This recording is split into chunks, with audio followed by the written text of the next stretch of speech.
வணக்கம். இன்னைக்கு நாம பைபிளோட மிக முக்கியமான போதனைகள்ல ஒன்றான மத்தேயு 5ஆம் அதிகாரத்துல இருக்கிற மலைப்பிரசங்கத்தை பத்தி தான் பார்க்க போறோம். வாங்க, இந்த ஆழமான போதனைகளுக்குள்ள என்ன இருக்குன்னு விரிவா பார்க்கலாம். முதல்ல இந்த போதனை எங்க நடக்குதுன்னு பாப்போம். ஒரு மலையின் மீது ஏசு பெரிய மக்கள் கூட்டத்தை பார்த்துட்டு ஒரு மலை மேல ஏறி உட்கார்றாரு. உடனே அவரோட சீஷர்கள் எல்லாரும் அவரை சுத்தி வந்துடுறாங்க. அந்த அமைதியான சூழல்ல தான் உலக புகழ் பெற்ற இந்த உபதேசத்தை அவர் தொடங்குறார். இந்த பிரசங்கத்தோட முதல் பகுதிய பாக்கியவான்கள்னு சொல்வாங்க. இதுல கடவுளோட ராஜ்யத்துல வாழ்ற மக்களோட குணாதிசயங்கள் எப்படி இருக்கும், அதுக்கு அவங்களுக்கு என்னென்ன ஆசீர்வாதங்கள் கிடைக்கும்னு விவரிக்கப்பட்டிருக்கு. நாம பொதுவா நினைக்கிற விஷயங்களை அப்படியே தலைகீழா புரட்டி போடுற மாதிரி இருக்கும் இந்த போதனைகள். முதல் ஆசீர்வாதமே ரொம்ப ஆச்சரியமானது. ஆவியில எளிமை உள்ளவங்க பாக்கியவான்கள், பரலோக ராஜ்யம் அவங்களுக்குத்தான். இது வெறும் பண கஷ்டத்தை பத்தி மட்டும் பேசல. ஆன்மீக ரீதியா நான் ஒண்ணுமே இல்ல, எனக்கு கடவுளோட துணை தேவைன்னு தாழ்மையோட உணர்றவங்கள பத்தி பேசுது. அடுத்ததா துயரப்படுறவங்க பாக்கியவான்கள், அவங்க ஆறுதல் அடைவாங்க. நம்ம வாழ்க்கையில ஏற்படுற இழப்புகளுக்காக வருத்தப்படுறதா இருக்கலாம், இல்ல இந்த உலகத்துல நடக்கிற பாவங்களை பார்த்து வர துக்கமா கூட இருக்கலாம். அப்படிப்பட்டவங்களுக்கு ஆறுதல் நிச்சயம்னு ஒரு வாக்குறுதி இங்க இருக்கு. சாந்த குணம் உள்ளவங்க பாக்கியவான்கள், அவங்க பூமிய சுதந்திரிச்சுக்குவாங்க. இங்க சாந்தம்னா பயம்னா அர்த்தம் இல்ல. கோபத்தையும் அதிகாரத்தையும் காட்டாம பொறுமையாவும் மனத்தாழ்மையாவும் இருக்கிறது தான் உண்மையான பலம். அதுதான் நமக்கு சுதந்திரத்தை கொடுக்கும்னு சொல்றாரு. நீதியின் மேல் பசிதாகம் உள்ளவர்கள் பாக்கியவான்கள், அவங்க திருப்தியடைவாங்க. யோசிச்சு பாருங்க, பசி தாகம், இவ்வளவு தீவிரமான வார்த்தைகள். நேர்மையாவும் நியாயமாவும் இருக்கணும்னு தீவிரமா ஏங்குறவங்களோட அந்த ஏக்கம் கண்டிப்பா நிறைவேற்றப்படும்னு இது சொல்லுது. அடுத்து வர்றது ரொம்ப எளிமையான ஆனா ரொம்ப ஆழமான ஒரு விஷயம்.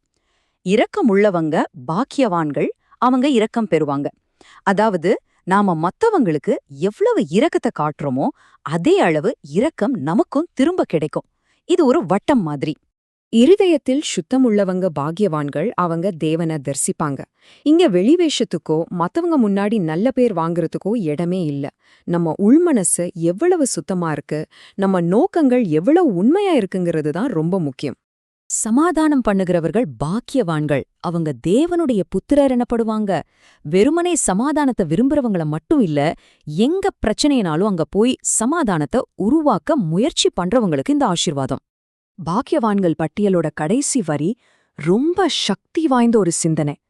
நீதிக்காக துன்பப்படுகிறவங்க பாக்கியவான்கள், பரலோக ராஜ்யம் அவங்களுக்குரியது. அதாவது நீங்க ஒரு நல்ல விஷயத்தை செய்யும்போது அதுக்காக உங்களுக்கு எதிர்ப்பு வந்தா அதையும் ஒரு ஆசீர்வாதமா ஏத்துக்கணும்னு சொல்லப்பட்டிருக்கு. சரி, பாக்கியவான்கள் பத்தி பார்த்தாச்சு. அடுத்து இயேசு 2 பவர்ஃபுல்லான உருவகங்களை பயன்படுத்தி இந்த உலகத்துல விசுவாசிகளோட பங்கு என்னவா இருக்கணும்னு விளக்குறார். வாங்க அதை பார்க்கலாம். முதல் உருவகம், நீங்க பூமிக்கு உப்பா இருக்கிறீங்க. அந்த காலத்துல உப்புங்கிறது ரொம்ப மதிப்பு வாய்ந்த ஒரு பொருள். அது உணவை கெட்டு போகாம பாதுகாக்கும், அதுக்கு சுவைய கொடுக்கும். அதே மாதிரி விசுவாசிகளும் இந்த உலகத்துல ஒரு நல்ல தாக்கத்தை ஏற்படுத்தி அதை தீமையிலிருந்து பாதுகாக்கணும். 2வது உருவகம், நீங்க உலகத்துக்கு வெளிச்சமா இருக்கிறீங்க. வெளிச்சம் இருட்ட நீக்கி வழிகாட்டும். இங்க முக்கியமான விஷயம் என்னன்னா, நம்மளோட நற்செயல்கள் மத்தவங்களுக்கு வெளிச்சமா தெரியணுமா? ஆனா எதுக்கு? நம்மள பெருமைப்படுத்திக்க இல்ல, அத பாக்குறவங்க கடவுளை மகிமைப்படுத்தணும். அதுதான் நோக்கம். இப்போ நாம இந்த பிரசங்கத்தோட இதய பகுதிக்கே வர்றோம். இங்கேதான் இயேசு பழைய சட்டங்களோட அர்த்தத்தை வெளிப்புற செயல்கள்ல இருந்து உள்மன நோக்கங்களுக்கு கொண்டு போய் இன்னும் ஆழமாக்குறார். அவர் ஒரு முக்கியமான விஷயத்த ரொம்ப தெளிவா சொல்றாரு. நான் நியாயப்பிரமாணத்தை அழிக்க வரல, அதை நிறைவேற்றவே வந்தேன். அதாவது பழைய சட்டங்கள் தப்புன்னு சொல்லல, ஆனா அதோட உண்மையான முழுமையான அர்த்தத்தை புரிஞ்சுக்க நமக்கு வழிகாட்டுறார்.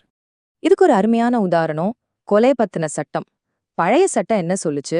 கொலை செய்யாத. ஆனா இயேசுவோ அந்த கொலைக்கு மூல காரணமா இருக்கிற கோவமே தப்புன்னு சொல்றாரு.